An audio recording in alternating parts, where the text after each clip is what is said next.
We'll move on now to some other news. Prime Minister Narendra Modi, who is in Chandigarh, launched a scathing attack on the Congress during his rally. The Prime Minister said that 40 people are conspiring to stall the development of the nation. He even added that what 40 people are doing inside the Parliament is not in the right spirit of democracy. Parliament has to function if development has to come. Let's listen in to what the Prime Minister had to say during the rally.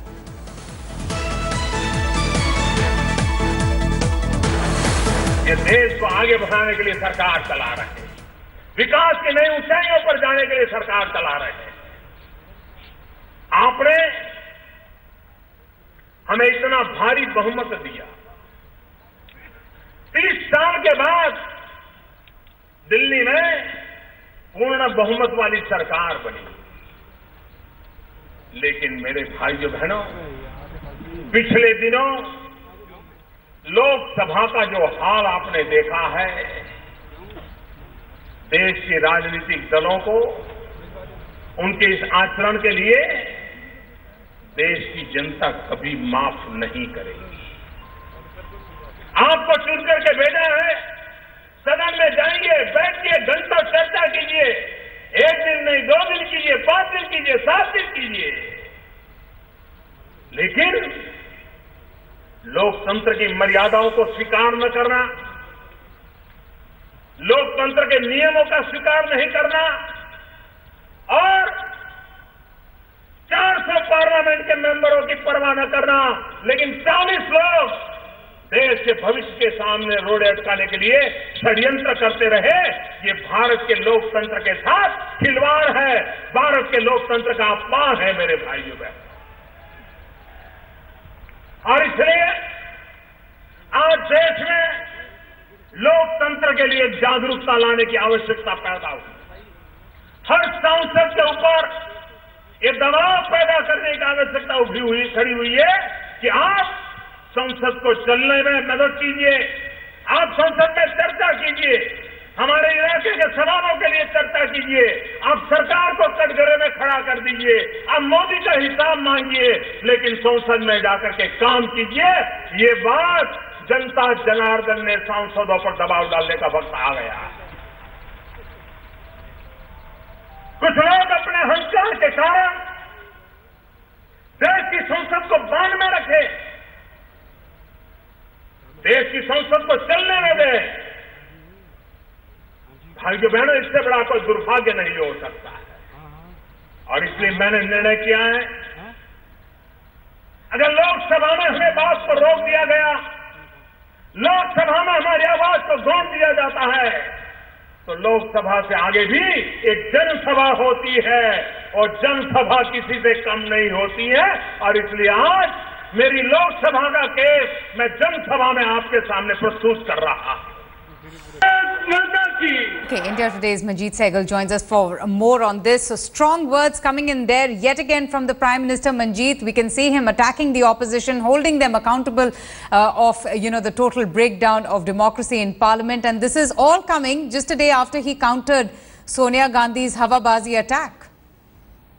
Yes, indeed, Prime Minister Narendra Modi today launched a veiled attack on Congress and said people of the country will never spare those people who did not let the parliament function, as 40 people were behind this and they did not let function the parliament properly, and the country faced a huge loss because of the 40 people.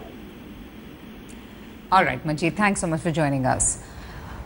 Well, clearly the Prime Minister's fresh salvos against the Gandhis today are followed by a day of high decibel clashes between the Gandhis and the Prime Minister. In his address in Bhopal on Thursday, Modi even provided a Hawalabaz counter to Sonia Gandhi's Hawabazi barb.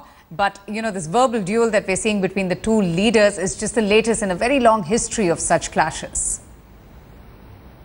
Most of the pledges made by the Prime Minister during his election campaign were nothing more than Hawabazi.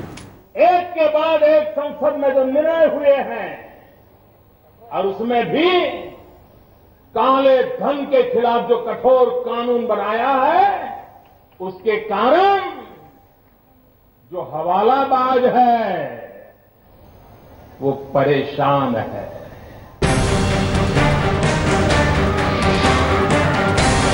It's raining barbs this political season, and the verbal skirmishes have escalated to a war of words that's scathing and relentless. And now, the clash is directly between Prime Minister and the Gandhis. Modi ji की सोच है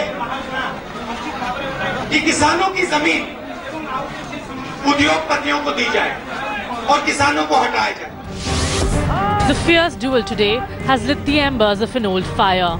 The swords are out ahead, but it's only the latest in a series of verbal volleys. भाइयों बहनों, शहजादे आए, वो आकर के क्या कह रहे हैं? 10,000 करोड़ दिया.